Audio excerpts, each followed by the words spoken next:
Jerusalém, Jerusalém, que matas os profetas e apedrejas os que te são enviados. Quantas vezes quis eu ajuntar os teus filhos como a galinha ajunta os seus pintos debaixo das asas, e tu não quiseste. Eis que a vossa casa vos ficará deserta, porque eu vos digo que desde agora me não vereis mais, até que digais, bendito o que vem em nome do Senhor. Senhor, abençoa a tua palavra, ó Deus. Fala aos nossos corações, opera, ó Deus, o milagre da salvação naquele coração que precisa ainda ser salvo, e que o teu nome seja glorificado para a glória do Senhor. Amém. Não é algo espantoso aqueles que conhecem Mateus 23 e se lembram de umas mensagens há um tempo atrás, que esse que foi o sermão mais duro do Senhor Jesus Cristo, direcionado aos fariseus, escribas e líderes do povo, em que ele profere 8 vezes: ai de vós, escribas e fariseus hipócritas. Não é espantoso que o sermão mais duro do Senhor Jesus tivesse terminado com lágrimas? Pois é. Sermões duros não quer dizer que não haja amor. Pelo contrário. Por amor o Senhor falava a verdade. E muitas vezes repreendia com dureza. Assim como uma mãe, muitas vezes, como foi falado aqui, tem que repreender seu filho com dureza, para que seu filho ande no caminho certo. Esse papo moderno aí de tudo é light, tudo é soft, tudo é bater um papo, isso é conversa, coisa do inimigo. Quanto você puder conversar, você conversa, mas tem hora que tem que haver energia, tem que haver autoridade, tem que haver um grito se for preciso.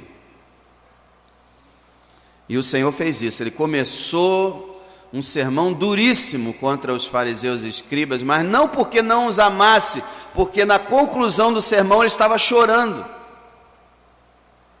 Ele estava chorando.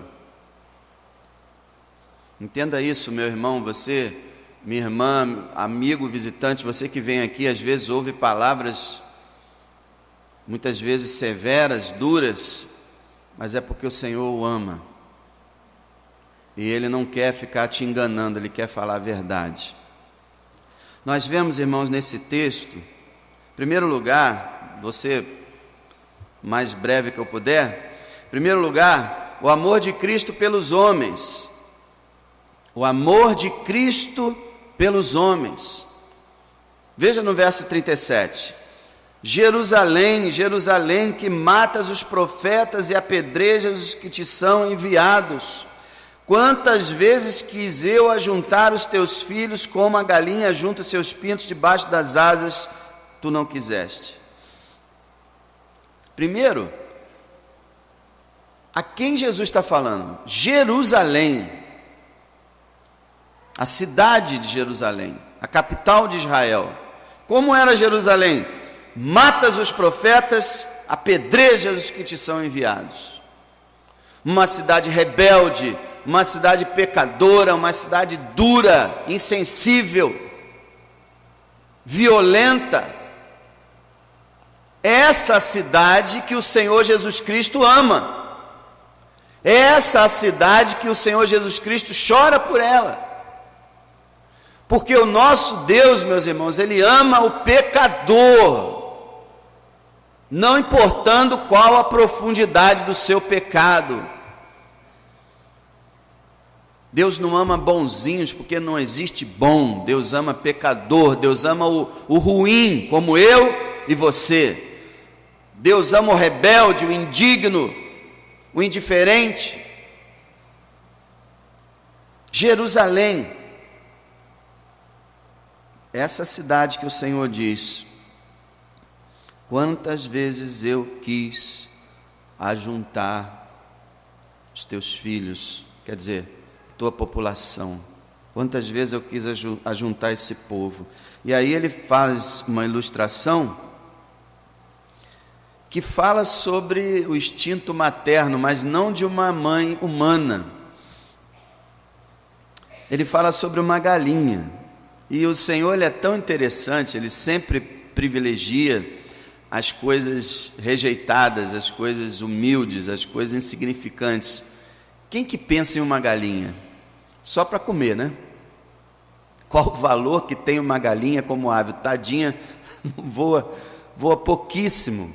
É meio esquisita, faz barulho, não consegue se defender direito. Só serve para comer. Mas para o Senhor não. Para o Senhor serviu como modelo. É impressionante. O Deus, Criador do universo, faz uma comparação, ele comparando-se a uma galinha. E aí ele fala: como a galinha, ela procura juntar os seus pintinhos debaixo das suas asas. E a gente sabe, talvez alguém já tenha visto, a galinha, ela fica com as asas abertas e fica cacarejando, e fica ali balançando suas asas e correndo atrás dos pintos, e chamando e tentando cercá-los. Por quê? Porque ela pressente o perigo. Muitas vezes ela avista no céu um falcão, ou uma ave predadora, e sabe que seus filhinhos estão correndo risco. Então ela corre para abrigar os pintinhos debaixo das suas asas. E eu digo uma coisa para você: vai tentar tirar um pintinho debaixo da asa de uma galinha. Ela dá a vida dela pelos pintinhos. Ela morre, o falcão é mais forte, o falcão a mata, mas ela não, e muitas vezes não consegue, hein? O falcão, se conseguir, mata a galinha, mas ela não desiste de proteger os seus filhotes. Ela não foge. Ela protege eles. Outra possibilidade que foi relatada é em caso de tempestades, de relâmpagos e chuva, trovões, a galinha percebe que o quintal está ficando alagado e os trovões, os relâmpagos estão descendo e os pintinhos ali passando por cima daqueles laguinhos de água, é um condutor de eletricidade, corre o risco de ser eletrocutado por um raio e morrer o pintinho. Então quando começa a chover também, ela vai correndo, igual a mamãe, né? Filho, está chovendo, volta para casa, sai daí, para de jogar bola, vem para cá. É impressionante o nosso Criador. Os animais amam, não sabemos, né? Mas sabemos que eles têm um instinto, né? Impressionante. Nem todos os animais, sabemos que tem animais que meio que abandonam seus filhotes, mas outros não. E a galinha, ela tem esse instinto materno, ela tem esse instinto de proteger os seus filhotes, e o Senhor, ele se compara a uma galinha, porque a galinha, ela vai cacarejando e percorrendo o terreno, e os filhotes, os pintos, quem falou que obedecem? Igual as crianças, né? Igual os filhos.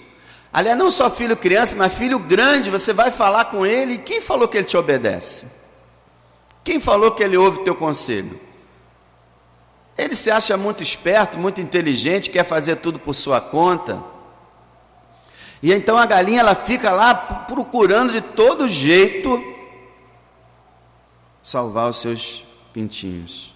E assim o Senhor Jesus diz que Ele procura salvar você.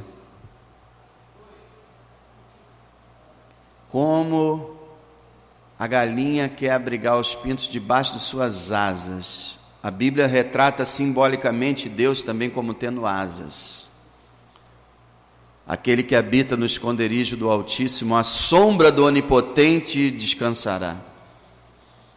Deus é retratado como uma grande e poderosa ave que coloca também os seus debaixo de suas asas.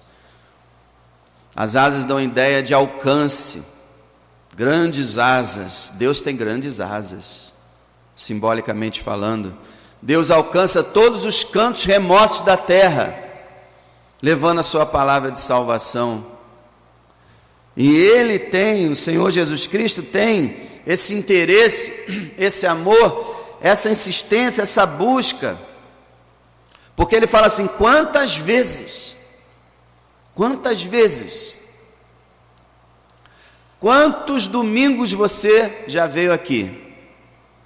Quantos meses você frequenta esse lugar? Quantos anos? Cada vez que você vê essa igreja, o Senhor Jesus Cristo, como uma galinha com as suas asas,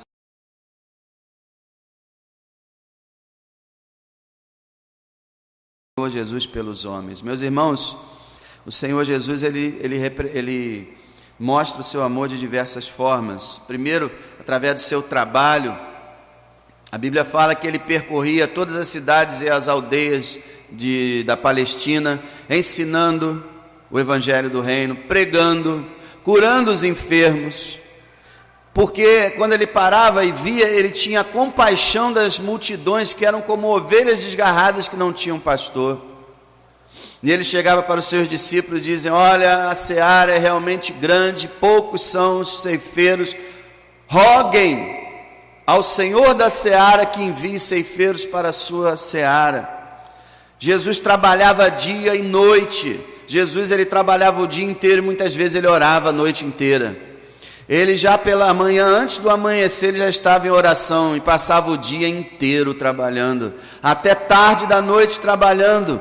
Tão cansado ele ficava, que muitas vezes ele ficava esgotado. Uma vez ele dormiu num barco no meio de uma tempestade, de tão cansado que ele estava. De outra vez ele ficou no poço, porque não tinha força para ir à cidade com seus discípulos, estava esgotado, sentou ali para descansar. O trabalho de Jesus demonstrava o seu amor. Eu estava lendo sobre um pregador antigo, um pastor antigo. Você sabe que hoje tem determinados pastores que você tem que marcar, audiência com ele. Você tem que marcar uma entrevista com esse pastor e talvez daqui a alguns meses você consiga conversar com ele, dependendo do tamanho da igreja, da importância da figura, né?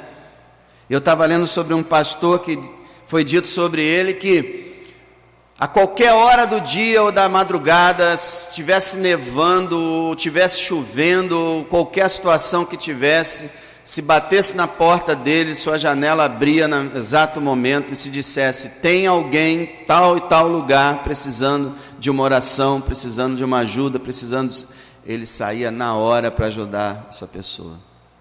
Na hora, eu vou com você. Não importava qual era a hora, qual era o tempo, qual era a situação, ele ia. Muito mais ainda é o Senhor Jesus Cristo, que não media esforços, que não deixava de atender ninguém. E aí a gente vê o amor do Senhor Jesus no contato pessoal que ele teve com ele, com pessoas várias, como por exemplo com Nicodemos. Quando ele disse para Nicodemos: Nicodemos, necessário vos é nascer de novo. Vocês acham que ele estava dando alguma bronca em Nicodemos, que ele estava aborrecido com Nicodemos? Ele estava amando Nicodemos, mostrando para Nicodemos o que ele precisava fazer, como ele poderia ser salvo. Nós vemos, por exemplo, ele conversando com a mulher samaritana, aquela mulher desprezada, e ele conversando com ela e falando: olha, eu tenho uma água para te oferecer que é melhor do que a água desse poço.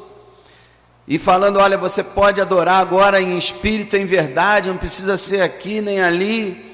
E no final ele se apresenta: eu sou o Messias, eu que estou falando com você. E transforma aquela mulher. Nós vemos o jovem rico. Você já leu no Evangelho de Marcos? O jovem rico chegou e perguntou: o que eu tenho que fazer para herdar a vida eterna? E o Senhor foi conversando com ele. Mas no final da conversa diz Marcos que o Senhor o amou e disse para ele: jovem, só te falta uma coisa. O Senhor amou aquele jovem. O que é isso? O Senhor ama todo mundo, mas naquele momento ele sentiu um amor, ele sentiu o coração dele transbordando de amor por aquele jovem. Jovem, só te falta uma coisa: abandona os teus ídolos e confia em mim. Que ele falou para aquele jovem. Em outras palavras, nós vemos Zaqueu, aquele homem desprezado, que o Senhor Jesus, quando o viu, falou: Zaqueu, desce depressa, porque hoje eu quero estar na tua casa, na casa de um homem desprezado. Por quê? Porque o Senhor o amava. Nós vemos Pedro, quantas bobagens Pedro falou, e o Senhor sempre teve paciência com ele. E depois, quando Pedro negou a ele, ao ressuscitar, o Senhor aparece a Pedro e restaura Pedro em comunhão com ele, e escolhe Pedro para ser o início, primeiro pregador da igreja, porque o Senhor amava, e amava muito, irmãos. No seu auxílio aos necessitados, Jesus curava enfermos, sim. Para manifestar o poder de Deus, sim. Para mostrar que ele era o Messias, sim. Mas também ele curava os enfermos por uma razão: seu amor.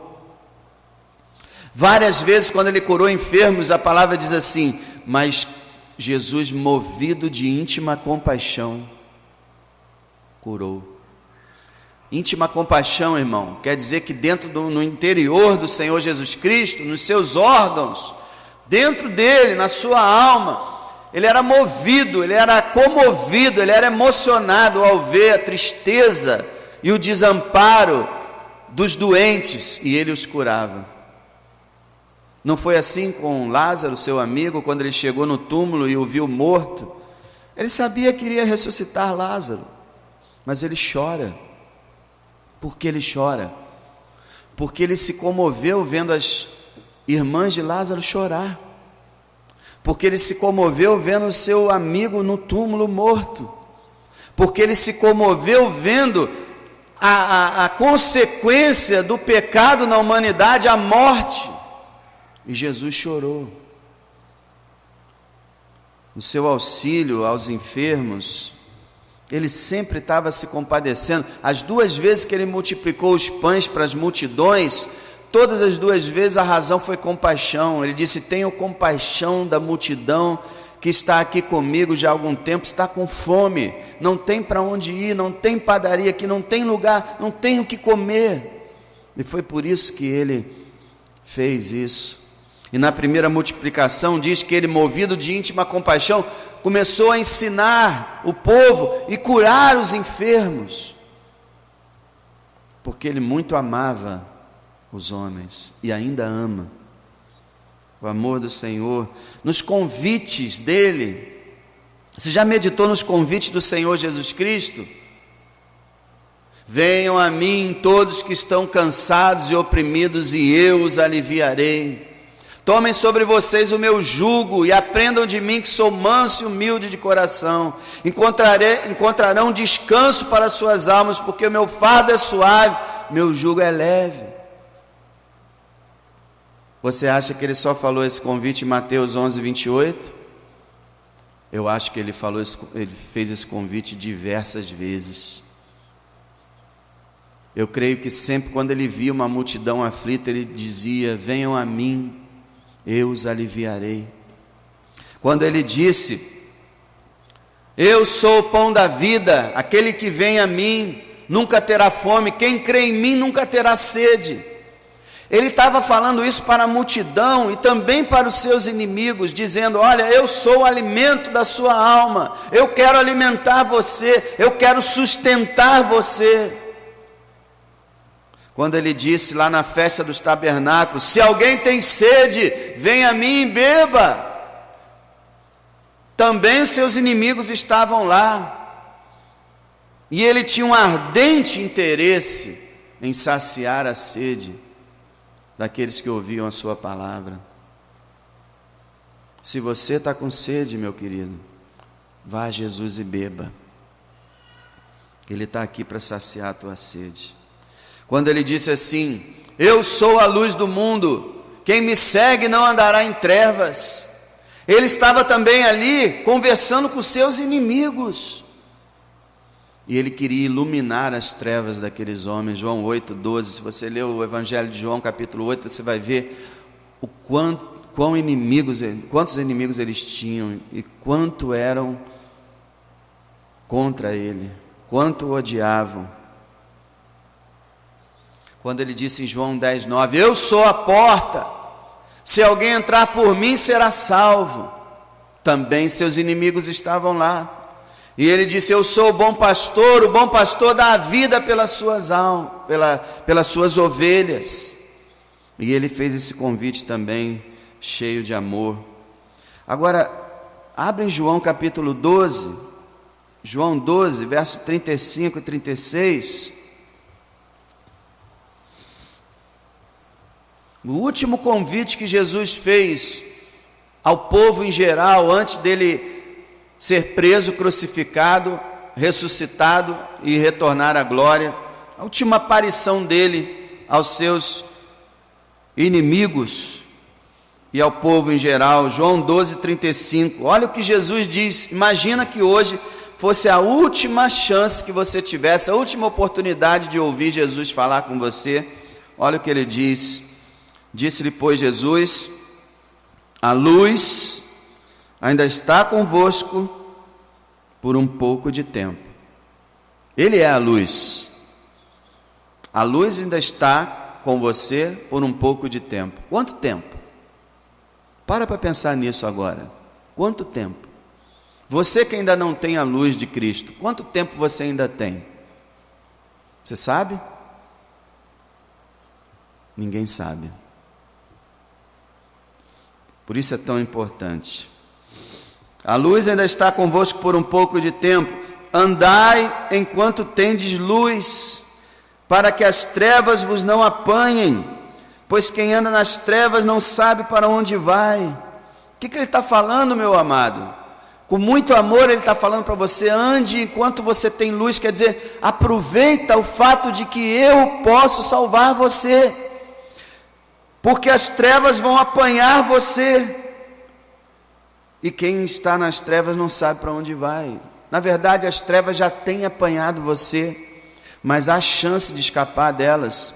Mas quando chegar a sua morte, ou a volta de Cristo, aí as trevas vão engolir você, e não haverá outra chance.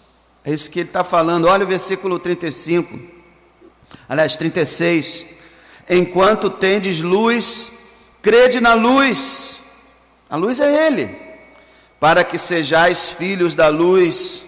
Essas coisas disse Jesus, e retirando-se, escondeu-se deles.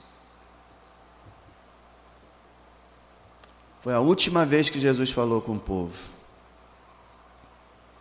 Você vê o amor do Salvador. Na sua última aparição, ele faz um último alerta. O que ele está dizendo é o seguinte: eu estou indo embora.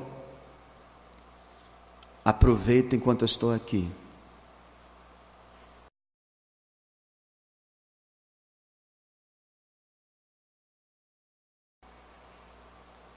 E quando será a sua última chance? Enquanto você tem a luz, isso é, não é que você já é convertido e tem a luz, é enquanto a luz está sendo oferecida a você, enquanto você tem oportunidade de receber a luz na tua alma, aproveite, porque as trevas estão chegando, e quando elas chegarem, acabou. O amor do Salvador, ao apelar dessa forma, ao fazer convites tão maravilhosos, mas nós vemos o seu amor no ápice, no momento do seu sacrifício, quando ele morre por nós. Apocalipse 1:5 fala, aquele que nos ama e em seu sangue nos lavou dos nossos pecados. Ele nos lavou dos nossos pecados porque ele nos ama.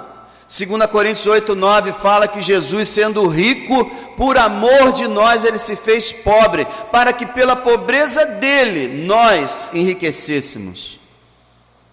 Então ele desce da glória, se despe da sua veste real, se veste como uma pessoa comum, vive como um pobre nesse mundo, rejeitado por muita gente, para poder enriquecer o teu espírito. Ele se empobrece para transferir a riqueza dele para você, mas não riqueza material, riqueza espiritual.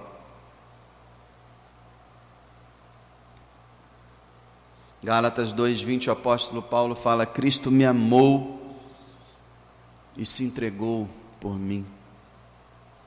Efésios 5:2 fala: andai em amor como também Cristo vos amou e a si mesmo se entregou por nós, como oferta e sacrifício a Deus em cheiro suave. Ele se entregou como uma oferta naquele altar chamado Gólgota, Calvário. Ele se entrega como uma oferta no altar da cruz. Ele dá ali a sua vida. Ele recebe a ira de Deus para salvar a mim e salvar a você. O amor de Cristo é inigualável. Agora, você está em Mateus 23? Se você não está, volte em Mateus 23. Eu ia falar sobre o desprezo dos homens por Cristo, mas não há mais tempo. Agora eu te digo só o seguinte: os homens desprezam a Cristo. Os homens desprezam a Cristo. A humanidade despreza o Senhor Jesus Cristo com toda a intensidade. Os judeus não aceitaram o seu testemunho, não acreditaram em suas palavras, chamaram-no de endemoniado, samaritano, enganador, falso profeta, beberrão e comilão, blasfemo. Diziam que ele expulsava demônios pelo poder do diabo, procuraram matá-lo desde o início, tentaram apedrejá-lo, tentaram jogar ele de um monte. E no momento que conseguiram, quando ele estava na cruz, sofrendo, ainda tiveram tempo de ir lá zombar dele, ridicularizar ele, rir da cara dele. E depois que ele morre e ressuscita, ainda negaram a sua ressurreição e corromperam alguns soldados que viram ele ressurreto e disseram a eles para mentir, dizendo que haviam roubado o corpo. Ainda negaram a sua ressurreição. E quando os primeiros discípulos começaram a pregar que ele havia ressuscitado, começaram a prender os discípulos e ameaçar os discípulos e proibir que eles pregassem a Cristo, e começaram a matar os discípulos, como estão matando até hoje. A humanidade despreza a Cristo. A humanidade odeia a Cristo, enquanto Ele nos ama, nós por natureza o desprezamos. Agora, olha só que interessante, versículo 37, lá no meio. Quantas vezes quis eu, ou vou traduzir para a nossa linguagem, quantas vezes eu quis ajuntar, quantas vezes eu quis, e olha o final do verso 37, e tu não quiseste. Olha o contraste. Jesus está dizendo: eu quis, você não quis. Quantas vezes eu quis, mas você não quis. O Senhor quis salvar Jerusalém, quis ser o rei de Jerusalém, mas foi rejeitado, foi desprezado. Veio para o que era seu e os seus não receberam.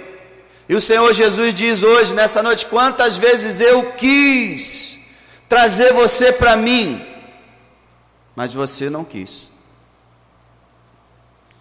E o Senhor diz: e eu continuo querendo trazer você para mim, e você continua não querendo vir para mim.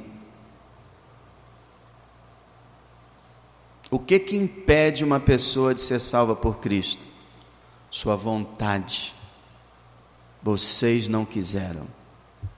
Você não quis. O dia que você quiser de todo o seu coração ser cristão, você será. Porque ninguém que queira ser é rejeitado. Jesus disse: o que vem a mim, de maneira nenhuma o lançarei fora. O dia que você quiser, será recebido. Ele está pronto a te receber, como a galinha com as asas abertas, te convidando: vem debaixo da minha proteção, eu vou cuidar de você. nenhum mal te sucederá, nem praga alguma chegará à tua tenda. 1000 cairão ao teu lado, 10.000 à tua direita, mas tu não serás atingido. Porque tão encarecidamente me amou, eu lhe mostrarei a minha salvação. Eu quis, mas você não quis. Agora, quais são as consequências dessa atitude? Qual é a consequência de rejeitar o amor de Cristo, de desprezar o amor dele? Qual é a consequência? 2 consequências o Senhor fala aqui. No verso 38, eis que a vossa casa vos ficará deserta. A casa aqui significa o templo, e significa Jerusalém, e significa toda a nação de Israel. A casa de vocês ficará deserta. Jerusalém, 40 anos depois, foi destruída.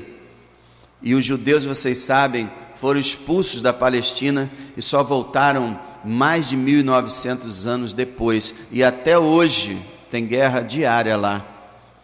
Por quê? Porque não quiseram receber o seu Messias. A casa de vocês ficará deserta. E eu digo para você, meu amigo, que está aqui ainda rejeitando a Cristo, a sua vida ficará deserta, seca, árida, sem vida. E por fim, se você permanecer nessa rejeição, você será lançado num abismo profundo de trevas, onde você vai experimentar o que é um deserto. Você ficará na escuridão, sozinho, enfrentando a verdadeira solidão, banido da presença de Deus para sempre. A sua vida será um deserto, nada vai florescer, nenhuma flor, nenhuma esperança, nenhuma alegria, nada. Isso é o que vai acontecer com aquele que rejeita o Salvador. É por isso que Jesus insiste com tanto amor, é por isso que ele foi crucificado, porque ele sabe que ele é o único que pode transformar o teu deserto num manancial. Ele é o único que pode ser a fonte de água viva dentro da tua alma. Ele é o único que pode ser a alegria da tua vida. É o único. Busca você alegria nas pessoas, busca alegria nos bens, busca alegria nos prazeres, busca alegria em dinheiro, busca alegria em festas. Está perdendo tempo. A verdadeira alegria está em Jesus Cristo.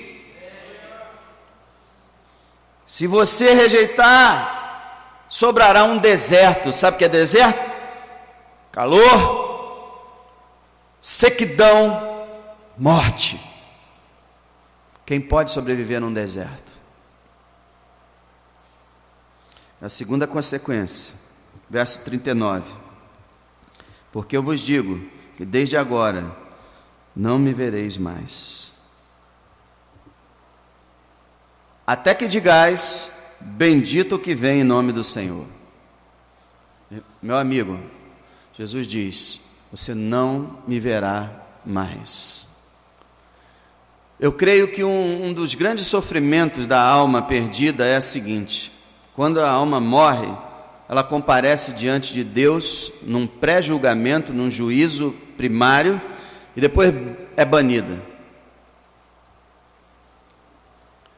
No dia do juízo, ela terá a oportunidade também de comparecer diante do glorioso Senhor Jesus Cristo. Agora você imagina a pessoa ver Deus face a face e dizer assim: mas Ele é assim? Que ser glorioso, que ser lindo, que ser maravilhoso, que ser poderoso. Como deve ser bom estar com Ele, estar com o seu povo, estar na sua presença, estar no seu céu. A pessoa vai pensar isso e vai ser banida. Não me vereis mais. Não verão mais a Deus. Nunca mais. Estarão na escuridão, nas trevas. E Jesus uma vez disse: vai chegar o dia em que vocês vão querer um dia só da presença do Filho do Homem, mas não terão. Não me vereis mais.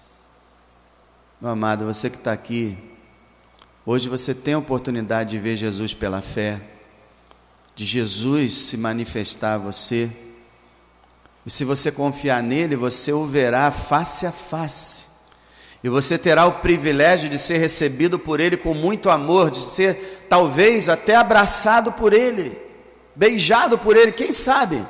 Mas eu sei que seremos recebidos com muito amor, com muito carinho, com muita satisfação, e viveremos em sua presença para sempre.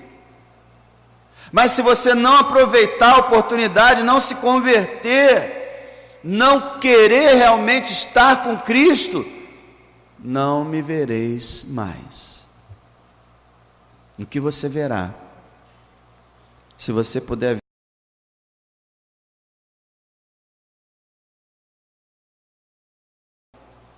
você verá os demônios, você verá as outras almas perdidas, você verá dor, tristeza, decepção, tudo de ruim você verá. E você vai talvez dizer: quem dera eu pudesse ver a luz, quem dera eu pudesse ver o trono da graça, da misericórdia de Deus, quem dera eu pudesse ser recebido por Ele. Mas Jesus diz: não me vereis mais. Já pensou?